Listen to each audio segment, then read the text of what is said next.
सत्संगत जी, प्यार से कहना धन निरंकार जी। इस परमात्मा के लिए अपने मन के उद्गार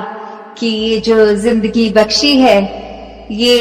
एक बहुत ही खूबसूरत एक अवसर हर इंसान के लिए कि अपनी असली पहचान कर सके। और वो पहचान इस रचनहार की पहचान से हो सकती है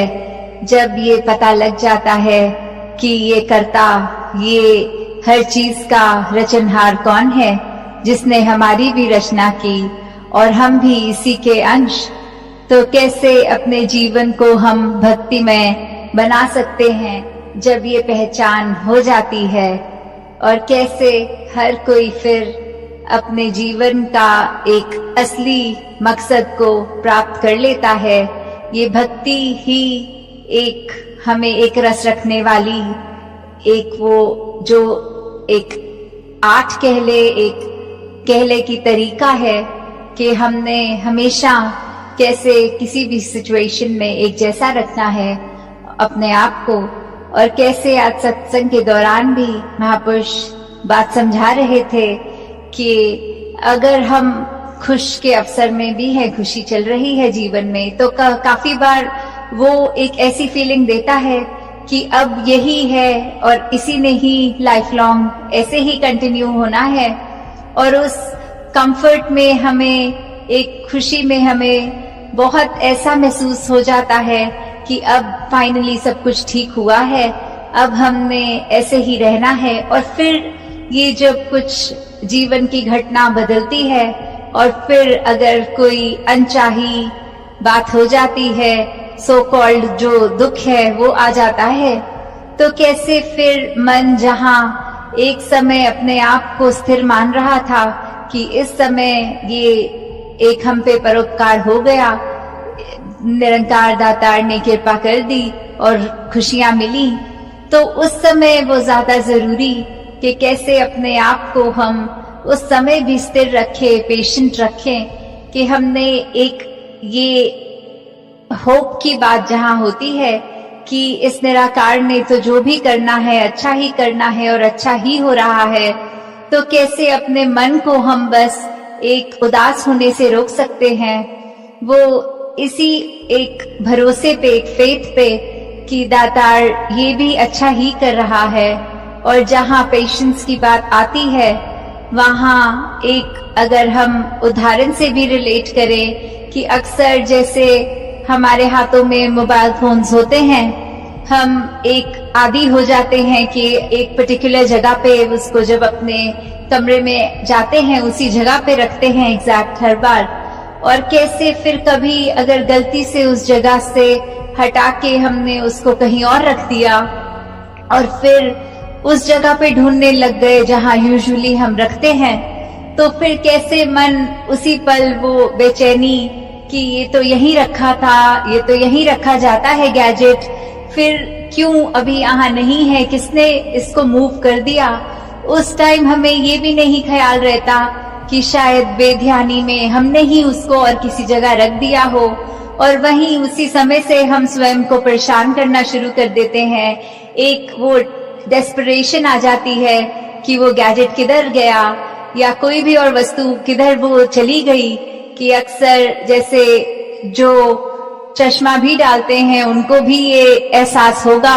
कि काफी बार वो नजर का चश्मा ऐसे सर के ऊपर या बालों के ऊपर टिका देते हैं और फिर चश्मे को ही ढूंढना शुरू कर देते हैं। तो कैसे वो होता तो एक जगह पे ही है, चाहे यूजुअल जगह पे नहीं, पर हमने ही उसको एक अनयूजुअल जगह पे रख दिया है। और कैसे फिर एक दिमाग उस घर में रहने वाले हर एक पे आता है कि मैं हर एक से पूछ लूं क्या आपने रखा, मेरा फोन वहां से क्यों उठाया, कहीं और क्यों रखा। एक मन में वो हड़बड़ी सी मचनी। तो कैसे ये जब पेशेंटली हम खुद सोच लें कि एक बार हम अपने सोच को रोकें और देखें कि शायद वो और किसी की वजह से नहीं चीज उस स्थान से हिली, पर हमने ही हिलाया है। तो कैसे हम इसको अगर एक ब्रॉडर विजन में भी इस एग्जाम्पल को देखें कि हमने अक्सर एक स्वयं ही जो एक हमारा स्थिर मन है उसको हमने अस्थिर करा है, क्योंकि हमारे एक कर्म हम अपने अगर रूटीन में बंधे हुए हैं तो उससे हट के कुछ कर रहे हैं, तो कैसे उसी समय हम अपने आप को ट्रबल कर देते हैं, जबकि ऐसा है नहीं कि स्थिति खराब थी, पर हमने कुछ अलग कर दिया। हमने एक रोजमर्रा के जो हमारे अकस्टम्ड है ब्रेन, एक ये इक्विलिब्रियम से हटे हम एक तरीके से जो बैलेंस से जा रहे थे, और फिर एक ये हलचल सी होने लग गई मन में। तो कैसे अक्सर हम एक बार खुद को अंदर झांक के देखे बिफोर क्वेश्चनिंग एनीवन एल्स, कि क्या हमारे मन की जो बेचैनी है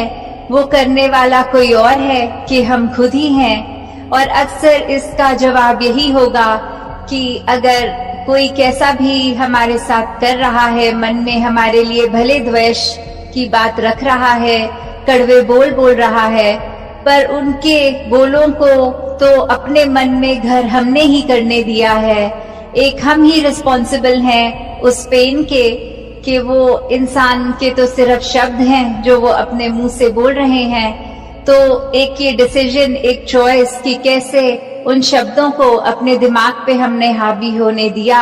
अपने मन में उस तरह बसा लिया कि फिर अपना मन इतना तंग कर लिया कि सिर्फ हर समय परेशान हो बैठे, हर समय आंसू।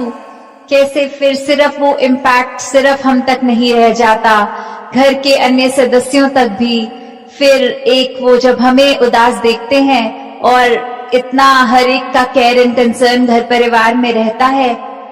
और फिर उनकी भी चेहरे पे वो उदासी आनी लाजमी, तो कैसे एक हम अपनी वजह से भी औरों को भी एक मायूस कर बैठते हैं, चाहे वो इंटेंशनल नहीं हो। सिर्फ हम अपने ही इमोशंस में इतने सेल्फ कंज्यूम्ड हो जाते हैं कि अपने आप से उभर के औरों के लिए उस समय जीना भूल जाते हैं। तो जहाँ ये बहुत जरूरी है कि हम जब आए हैं इस संसार में, तो घर परिवार की रिस्पॉन्सिबिलिटी, इस समाज की, इस संसार की रिस्पॉन्सिबिलिटी को निभाना है,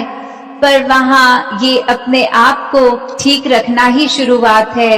क्योंकि जब हम स्वयं को ठीक नहीं रख सकेंगे, अपने आप को ठीक नहीं रख सकेंगे, तो फिर एक हम किसी और को कुछ क्या दे सकेंगे। तो जहाँ हर चीज की शुरुआत अपने आप से, कि कहाँ हमारी एक खामियां हैं उसको हम ठीक कर सकें, कहाँ हमारा अपना मन उदास है उसको इस सिमरन के साथ जोड़कर, इस निराकार के साथ जोड़कर खुद को एक स्थिरता की ओर ले जा सकें, और कहाँ फिर हम उसके बाद ही आगे दे पाएंगे। जैसे अक्सर अगर कोई देखे तो एक घड़ा है या कोई भी ऐसा बर्तन जिसमें पानी है, उसमें से हम तब तक ही पानी निकाल के आगे किसी और को ग्लास में डाल के पिला सकेंगे जब तक उस बर्तन में पानी है। पर जब उसी बर्तन में पानी खत्म हो जाता है तो आगे वो पानी हम किसी और को दे नहीं सकते। तो कैसे हमने हर समय अपने मन को इतना कंटेंटेड रखना है, इतना भरपूर रखना है कि ये हर समय, ये 24 घंटे इस निराकार ने जो कृपा करी है उसको हम एक खुशी से अपने अंदर बसा लें, और जितने फिर हम आनंदमय होंगे उतना ही आनंद हर कोई हमारे साथ ये ले सकता है, हमसे ले सकता है। We are able to give. तो दातार हर एक पे कृपा करे कि जहाँ सेवा, सुमिरन, सत्संग के माध्यम से इस निराकार के साथ हम हमेशा जुड़े रहें, वहीं हमारे मन भी हमेशा इस प्यार से भरपूर रहें जो हम आगे प्यार हर एक तक दें, और वही प्यार फिर वापस भी हमें मिलेगा। तो हमें इसलिए प्यार नहीं सिर्फ करना क्योंकि हमें वो वापस मिले, एक ये लेना देना तो ये प्यार नहीं है। कैसे सिर्फ देने से ही जो एक सेटिस्फैक्शन खुद को भी आती है, एक स्वयं अपना चेहरा खिल जाता है, एक अच्छा लगता है, वो प्यार हमने बेगर्ज होकर हर एक को देना है। सत्संगत जी, धन निरंकार जी।